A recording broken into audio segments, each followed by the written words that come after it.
Welcome to my channel. Darryl Strawberry एक successful baseball player थे जो सिर्फ बेसबॉल खेलकर हर साल $5 मिलियन तक कमाते थे और अलग अलग ब्रांड्स एडवर्टाइजमेंट से जनरेट होने वाली इनकम मिलाकर उन्होंने अपने 14 बर्थडे से पहले ही $100 मिलियन अर्न कर लिए थे।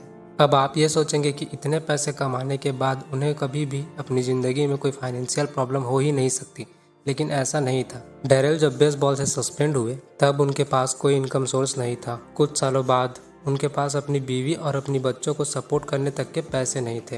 अब सवाल यह आता है कि उनके $100 मिलियन कहाँ गए और उनका क्या हुआ। एक्चुअल में उन्होंने वो खर्च कर दिए महंगे घर, sport car, luxurious life, alcohol जैसी चीज़ों पे, जिससे उनकी सारी वेल्थ खत्म हो गई।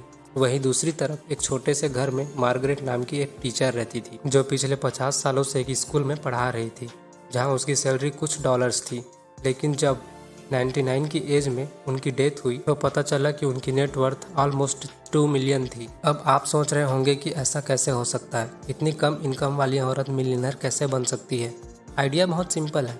मार्गरेट अपनी लो इनकम में से थोड़ी थोड़ी सी अमाउंट स्टॉक में इन्वेस्ट करती थी, जिससे उनकी इनकम दिन ब दिन इंक्रीज होती चली गई। वहीं डेरेन ने ये कभी नहीं सोचा और अपनी लग्जरियस लाइफ जीने की चाह की वजह से उसने मिलियंस कमा दिए और पैसे इंक्रीज करने की जगह डी इंक्रीज कर दिए। कहते हैं मनी डजंट बाय हैप्पीनेस, यानी आपकी खुशी पैसों पर डिपेंड नहीं करती पर उससे मिलने वाली फ्रीडम पर डिपेंड करती है। इसी तरह लोग अपनी इनकम सेव करके उसे इन्वेस्ट करने पर फोकस ना करके उसे लग्जरियस लाइफ में इन्वेस्ट कर देते हैं, जिससे उनकी फाइनेंशियल फ्रीडम बिल्ड नहीं हो पाती। फाइनेंशियल फ्रीडम बिल्ड करने के लिए आज बेस्ट टूल इंटरनेट है, जिसका यूज हम अपनी नेटवर्थ बनाने में कर सकते हैं।